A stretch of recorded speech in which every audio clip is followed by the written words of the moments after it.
So some poultry producers like to base their exposure to CAB to natural infection.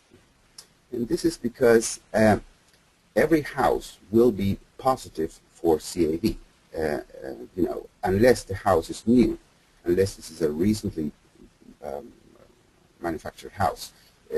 The house will be positive. So the problem of natural infection is that not all houses are homogeneously or don't have the same concentration of virus per square meter or square feet. So there will be a difference between houses, and there will be even differences within the house in terms of exposure of the birds to the virus. And this just shows what I'm just telling you. This is flocks, breeder flocks in Arkansas.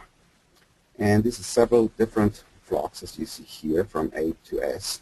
And we took samples from of about between 20 and 30 chickens from each flock and tested that by ELISA using an IDEX kit. We use a 1 in 10 dilution, so that this is a competitive ELISA. So values over 0.6 are considered negative. Virus below 0.2 are considered protective titers. Everything in between is positive and can be higher or lower titers. As you see here, we have several flocks that show a few animals that are negative for CAB antibodies. In general, 53% of flocks, 10 out of 19, show SN ratios less than 0.2. So that's 53%. But 47%, so 9 of 19, show individuals with SN ratios less or higher than 0.6. Meaning they are negative for CAB antibodies. And this is a problem because these birds will indeed be susceptible to infection during the laying period and may transmit the virus to their progenies.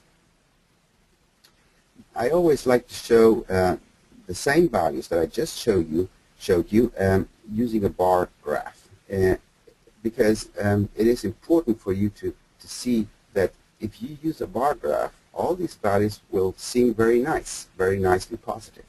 But indeed they are not.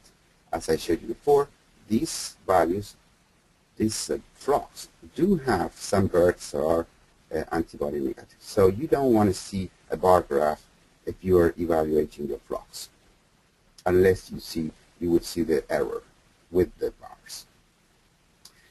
In comparison, this is a flock. These are flocks, actually grandparent broilers, broiler grandparents, which were vaccinated at 12 weeks of age.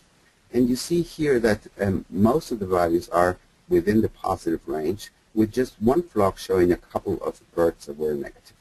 In this case, 71% of flocks, so 5 out of 7, show mean SN ratios less than 0.2, which are nicely positive, and only 14%, 1 out of 7, showed individuals with SN ratios higher than 0.8.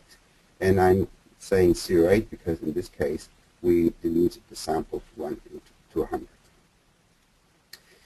But if you would use the average and the standard error of the mean and compare between the vaccinated birds and the natural infection, you would see that there is no difference. This graph shows, I put here all the values of those vaccinated flocks and all the values of the naturally infected flocks.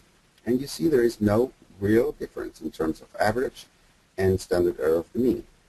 So to really find out what difference is in terms of homogeneity, what I did was I'm showing you the mean and standard error of the mean of the standard error of each flock.